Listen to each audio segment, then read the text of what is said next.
listening to Somos Hollywood, a podcast where Latinos in film and TV talk about their recent projects and the ongoing fight for more inclusion in the industry. I mean, we're already here, and we're not going anywhere. So yeah, apúrense. We are ready. We are talented. We are Hollywood. Somos Hollywood. Hey guys, well, congratulations on this film. It was such a hilarious and very bizarre movie. Ruben, after such a long and a long career, this film gives you a chance to do something that you haven't done before, which is carry the story as the lead. What did that mean to you personally and professionally to step up to that kind of role? Well, this is, let me tell you, this is the second role that I'm the lead of the movie. Okay. I did another movie they called Amigos, which means friend, and it was done during the Mariel Ball lift. All the Cubans that they left Cuba.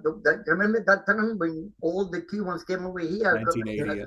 It was about 10,000, I guess, given by Ball lift.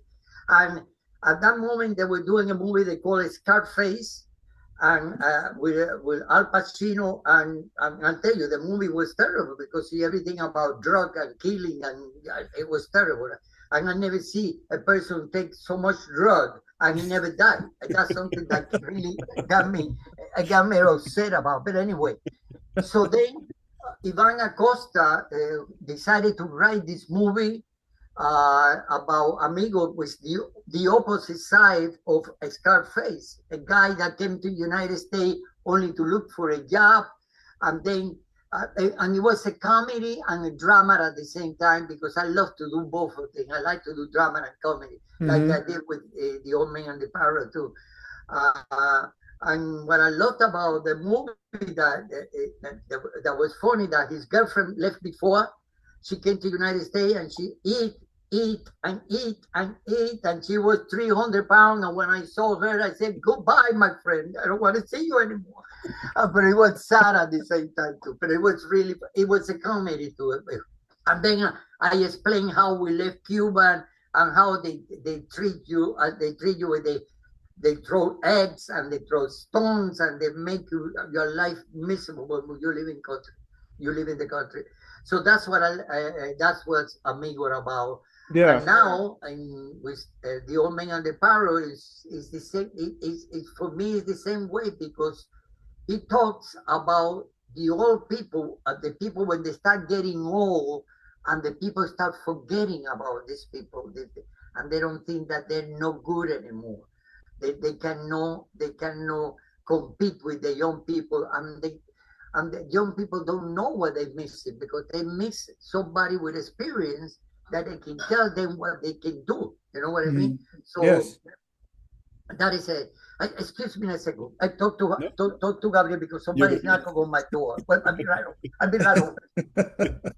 Yeah, no problem. Yeah, Gabriel, what was it about? Ruben that you thought of him for this role? So actually, the role was built around him, really. I had met him earlier. I was working on another script that involved him and another local comic in Miami.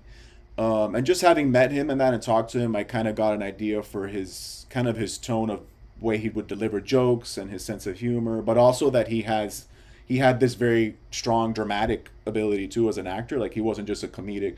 I knew him originally from I Think You Should Leave and comedy shows, so I knew him very much as a comedic actor. But then having met him, and I was like, oh wow, he can actually do a very heavy dramatic role. They just haven't really given him that chance in a while. Right. So kind of just thinking all that, I was like, okay, maybe there's something, some idea that can come up. And then I had a hospital emergency situation where I was in the hospital for a few days, and in that process, I started to I had this image in my head strongly of Ruben wearing a Hawaiian shirt, carrying a parrot and a gun, and just wandering the streets of Miami. And the idea really initially was like, you see this old man with a parrot and a gun, and like, it's just a crazy old man. It could be homeless or something, which everybody sees in a city. You'll see like some old man wandering around. You're like, oh yeah, that's the crazy old guy that, his wife died years ago and he's been wandering the streets by himself or whatever. And we kind of dismiss them, like Ruben is saying a lot of times, we dismiss the elderly people in our community. But as the movie goes on, you're following him and you learn, wait, there's actually, his craziness is coming from a very sad, tragic place. It's not really something you can just shrug off. and just the gradual discovering that as the movie goes on. So that was always like early on in the structure of it, like it should start silly and goofy and then get a little more serious and dramatic as we move on in the Yeah. film. And that really wouldn't have happened if I hadn't met, I don't think the whole concept wouldn't have come up if I hadn't met Ruben and filtered it through him, really. So Ruben, did you understand? Did you know exactly what you wanted to bring to this character right away, or were those conversations that you had with Gabriel at the beginning? Yes, definitely. That's what I wanted to do is exactly what Gabriel said to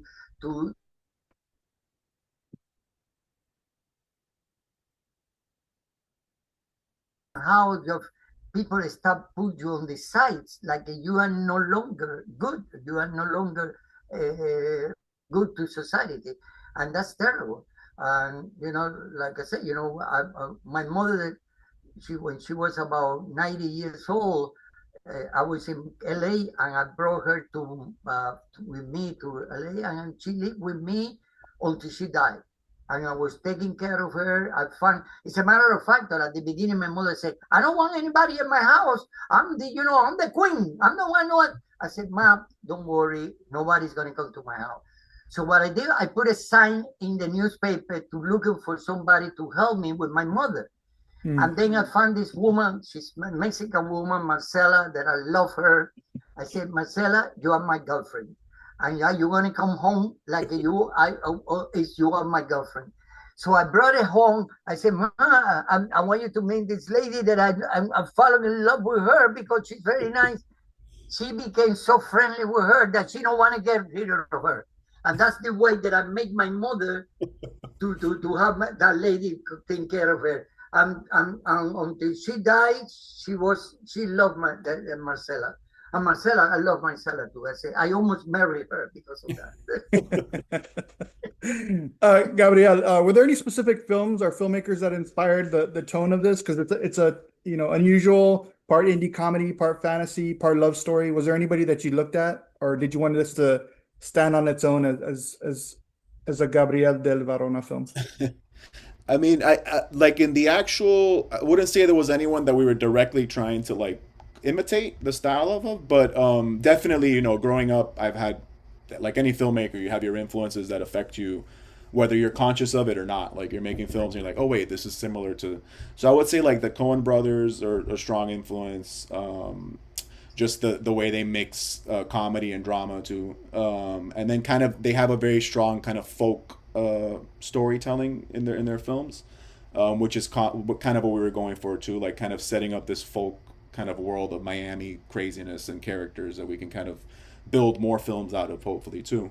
Yeah. And I would say Pedro Almodovar too. His films are a lot of times deal with kind of romantic entanglements, and there are a lot of comedy drama in his films too. Sometimes they're like very much dramatic, and sometimes they're very much comedies. But any filmmakers that really play in that kind of sandbox of like tone, tight walking a tone, I really enjoy. And for me, I love those kind of movies that take you different places emotionally. And like Ruben had mentioned in another interview, the film Life is Beautiful.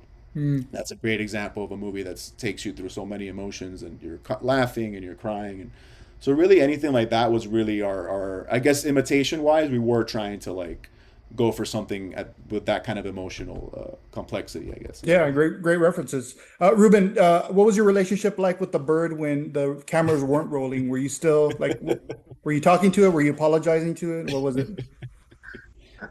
No, my relationship with the bird is that I believe that he put Praxis soul inside there. So I just want him to be free, and that's the main thing of the movie. I want this guy, this witchcraft, to take his spirit and send it to whatever he's supposed to go. And that's what my relationship with him with that for most of the time, Yeah. If you could trap somebody's soul inside an object like Praxi does in the film, what everyday object would you choose? Well, that's a good point. A heart. That is a good question. A heart? A heart. I put it in the heart until I can find out if it's good or not. If it's good enough to let it go or keep it. What about put you, him in like Gabriel? a car or something. Like A car? Please don't crash. Don't. That's right. I can say. No, but I wrote another movie that I'm working with Gabe too. They call "In Love with the Moon," "Enamorado de la Luna." That is something like that too. It's something about drama and a comedy and drama. You know, the two. Because I love those type of movie that I can make people to understand that. You know, when you want to say something to people, you better say it in a joke or funny. Don't be so hard, because then people don't take it. You know what I mean? You have to make it that then when they go home and they put their head in the pillow, you say, "Oh my God, what Ruben said, that's right. He's right." I know I laughed, but what he said, it was something good. You know what I mean? That's what I want. Hey Ruben, you brought up something interesting earlier in the interview. The way you feel about something like Scarface is the way I feel about things like Narcos today. Like I don't want to see, that's all stereotypical Latino stuff, right? I want to see something different. Do you feel the same way? I've seen the same way. Because the Latinos go from one extreme to the other, or they go into drug, or they go into telenovelas. You know, everything is beautiful.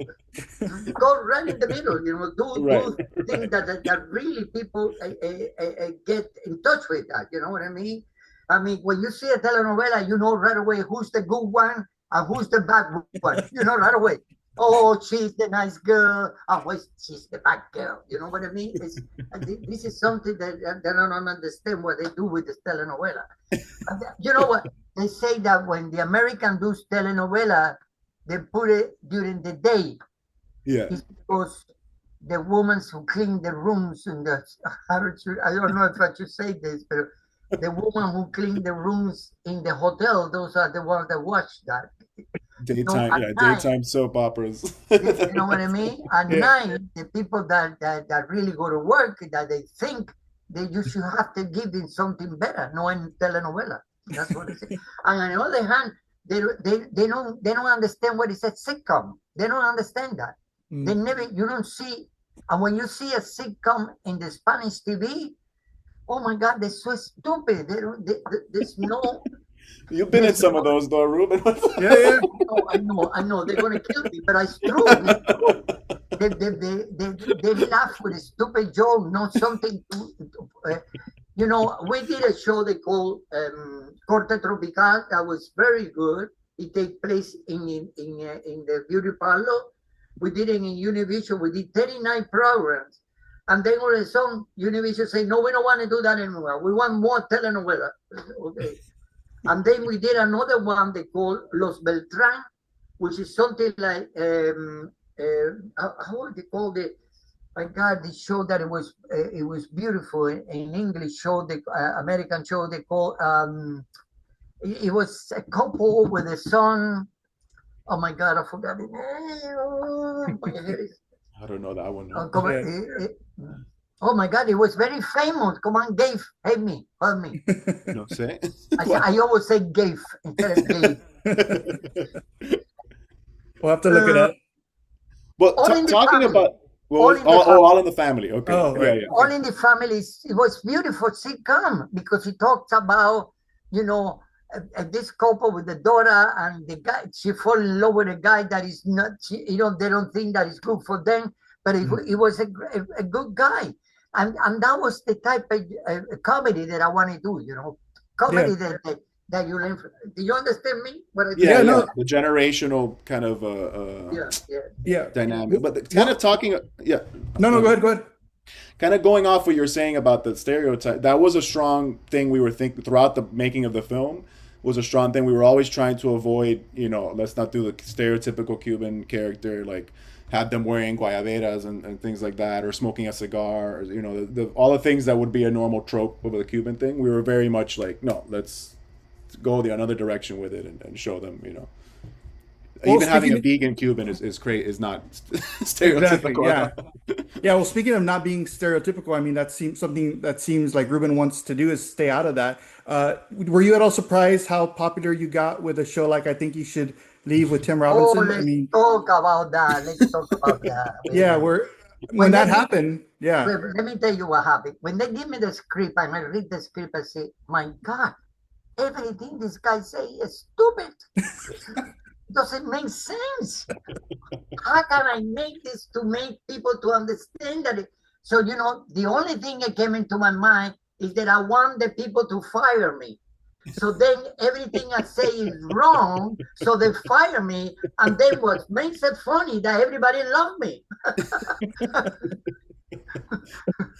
That's the secret of that sketch. That now you know. The sketch, you know what I mean? Did you think because Tim is a very different type of humor. Do you think he's funny? Yeah, I think it's funny because sometimes I find him a little bit exaggerated, but it's good. It's funny. It is funny, but it's like I say, I try to match him by doing this. I say, well, I'm gonna do this. I want them to throw me out of the and then nobody throw me. Oh my God, that's terrible. That's terrible. Hey, Gabriel, I'll make this my last question, but what do you hope audiences walk away remembering if they had like only one idea or feeling to remember from this movie? What do you hope it is? Similar to what Ruben was saying, I think having an appreciation for the people that you overlook on a your daily life as just someone that's, oh, he's a kooky old man or this or that there's more Right. going on with people than what meets the eye originally. Like a lot of it, even his character being gay and the sexual orientation of his journey through that was, a lot of Latino, I'm sure you've had members in your family like who's like an older uncle who is still single and he lives by himself, and then everybody Right. nobody in the family wants to say, oh, he's gay, he's so they're always like, oh yeah, ese es el tío, tú sabes, él es, tú sabes, así, whatever, he's like he's special, he's this and that, and as you get older you're like, oh, the truth was that he was gay and the family wasn't open about it, but that's who my uncle was or who my aunt was, and there's a lot of people that we don't really know the inner lives of, and we kind of just slap a stereotypical kind of lens on them, and we just see them in the street and you're like, oh, that's this or that. Where I hope, yeah, that you kind of walk away with at least thinking a little bit more about people you run into, Sounds good. older people, But I want to say something to that going to help you with that. Maybe I'm going to say in Spanish and Gabe, you say it in English, okay? Okay. No es una enfermedad. Say that in English. It's not an illness. No es un trastorno. No es un trastorno. Trastorno, no, I don't know. Okay, No es. that I got you. You got me with that one, yeah. No es somebody that I don't know, he don't know what he's doing. That he Oh, knows okay. what he's doing, okay? Okay. And no requiere tratamiento. It doesn't require treatments. That's what happened. That's what the people think about the gay people. That they think that is something sick, that he don't know what he wants, that he require treatment. None of that. When we are created in the inside of the mother and we come to this world to be somebody, they gotta respect that.